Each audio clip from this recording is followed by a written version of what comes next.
enthusiasms of the United States. Those things have given the U.S. a real force multiplier. Then he spells it out. It comes from Cold War investments in high technology, electronics, aviation, telecommunications, and so on. That's our free market enthusiasms and democracy. Well, where did electronics and aviation and telecommunications come from? Well, from public funds. They didn't have anything to do with the free market. They came from public funds, which were transferred to high technology industry under the conscious guise, deceit of security, and it was conscious. So Truman's first Secretary of the Air Force, back in 1948, pointed out to Congress that the word to use is not subsidy. The word to use is security. And in fact, the whole system was designed that way and stays that way. So that's the tribute to democracy and the free markets. Tribute to democracy and free markets is you rob the public by deceit to enrich the rich. That's free markets and democracy. And it's published without comment. Another article and probably nobody notices, because the concept of capitalism, just like the concept of democracy, is just gone. Nobody knows what it is. Democracy means deceive people into doing what the rich people want, and markets means make sure the public subsidize the rich. Or to take another example, take say the Wall Street Journal, which you'd think would be the last holdout where somebody remembers what capitalism is. Well, they had a front lead article a couple of weeks ago on various strategies that states, meaning like states of the Union, were using to try to be more business friendly. And they picked two examples, Virginia and Maryland, who are sort of competing and to see who can most sponsor entrepreneurial values and be most business friendly and so on. And they said, well, for a while it looked like they have somewhat different strategies. That's why they were describing them. For a while Maryland was doing better, then it turned out Virginia's doing better. Now Virginia's doing better. They're more business friendly, more gung-ho about business and so on. All right, you read the article. Turns out it's not Virginia and Maryland. What it is the suburbs of Washington, some of which are in Virginia and the others of which are in Maryland. And what are the two business strategies, entrepreneurial strategies? Well, the suburbs of Washington figured they could rip off the National Institute of Health and others develop biology-based industries. They were looking for biotechnology and so on. They figured that's going to be the big cash cow.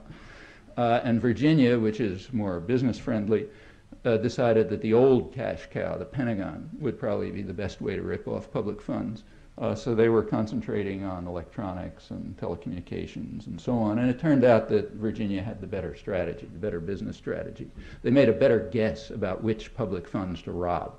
And that's what it means to have entrepreneurial values. And it's, again, reported without comment. This just continues virtually without a break. The New York, I'll give you one last example. The New Yorker had a rather good article, actually. By now the story about what's happening to the economy and to the population, which used to be what crazies on the left talked about, it's now sort of hit the public. So you read it in the newspapers. New Yorker had an article in which they reviewed the figures on decline of real wages and increasing profits, and the story you're familiar with.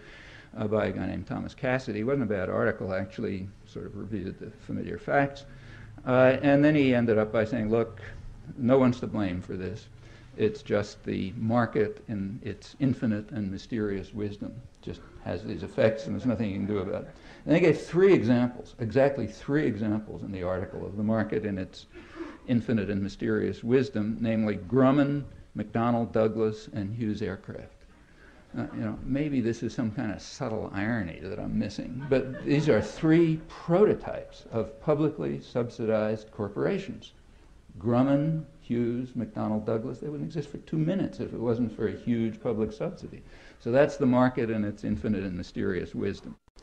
When Clinton was announcing his grand vision of the free market future at the APEC conference in Seattle, he did the same thing. It was in the Boeing terminal. That's where he announced it. And he gave Boeing Boeing as the example of the grand vision of the free market future, and there are big headlines in all the newspapers, a lot of applause about our love of the free market and so on. It's unnecessary to comment. But it is kind of interesting. What it means is that the concept of capitalism and markets has disappeared as fully as the concept of democracy, which is an interesting fact about the modern period, and a kind of a natural effect of applying the Washington Consensus at home, because you really have to drive out any understanding of what's going on, namely that it's really existing free markets that are being imposed. Well, all of these current measures share one fundamental principle, and I think that's really the heart of it. Two related fundamental principles. One is they transfer wealth to the wealthy, and the second is they transfer decision-making power to the wealthy. So all of them have the effect, just think of through, every one of them has the effect of putting more power to make decisions into the hands of unaccountable private tyrannies, what we call corporations, basically totalitarian institutions, but they're mostly unaccountable. And that's the effect. You think through the examples. Every case of the Washington Consensus applied at home has exactly this effect. And a good part of the propaganda system has the same goal, in this case, surely conscious. So the propaganda system is designed, has been for years, to demonize unions, which makes a lot of sense. Unions are a democratizing force in which the mass, one of the few ways in which the large mass of the population can pool limited resources and work together for some common good. So that's that bad thing, democracy. So naturally you want to demonize and destroy unions, and that's been going on forever. And the other leading propaganda theme, and I don't mean by that, just what you hear in the newspaper, reading the newspaper and so on, like the entertainment industry and television and everything else, is anti-politics, meaning setting up a picture. It's called anti-politics. The picture is a very specific kind of anti-politics. You have to establish the image, get into people's heads that the government is the enemy, federal government. State governments are okay because they can be sort of controlled by business anyway, so it doesn't matter. But the federal government's sometimes a little too big to be pushed around, so it's the enemy, and it cannot be. Nobody can dream of the possibility that the government is of, by, and for the people. That's impossible. It's an enemy to be hated and feared. Not that there aren't a lot of things wrong with it, but that's not, what's wrong with it, from their point of view, is it has a big defect. It's potentially influenceable by the population and big enough to stand up against private power, and that's the defect. So you have to regard it as the enemy. It cannot be of, by, and for the people. It's a kind of a them versus us business. This is them is the government, which is the enemy. Us is all of us nice people, sober working man, loyal wife, maybe extra job these days, the hard-working executive toiling 20 hours a day, for the benefit of all, the friendly banker who's out there trying to find, give you money. That's us, And then there's them. Them is the outsiders, the un-Americans, the agitators, union organizers, big government, and so on, and sort of us versus them. That's the picture. That has been rammed into people's heads for at least 50 or 60 years by intensive propaganda everywhere.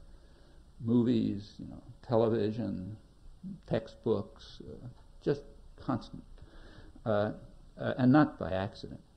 This part is all extremely conscious. We have a huge public relations industry which spends billions of dollars a year on exactly this sort of thing, and consciously they even tell you about it. Well, why is it happening now, not say 30 years ago? One proposal is it's the market and its mysterious wisdom. We can put that aside. This is perfectly conscious social policy and also hence under social control. Second is we live in lean and mean times. We got to tighten our belts. Complete nonsense. I mean, all you have to do is look at the business press. They're just ecstatic, and have been for years. Business Week just came out a couple of days ago with the annual issue on the top 1,000 corporations. The headline is 1995 was one for the books. America's most valuable companies grew even more valuable by a record 35%. That's these lean and mean times we're in. Another headline in Business Week reads, "The problem now, what to do with all that cash," as the coffers of corporate America are overflowing with surging profits. Another one talks about the government, really great government. It says, "The Gingrich Congress represents a milestone for business. Never before have so many goodies been showered so enthusiastically on America's entrepreneurs." The headline of that one, incidentally, is "Return to the Trenches." You know, like we got to ask more. Feeding frenzy has to go on from the nanny state. Fortune magazine, you know, the other big business journal, I mean, they can't even find the adjectives in the last couple of years to describe what's going on. One year it's dazzling, you know, the next year stupendous. I mean, I'm waiting for the Fortune 500 issue, see what adjectives they come out with next week. What they've been double-digit profit growth for unheralded 4 years with pretty stagnant sales and fortunately wages going down. CEO salaries are going through the roof, and it's uncorrelated with performance. It's another interesting aspect of it. There have been now studies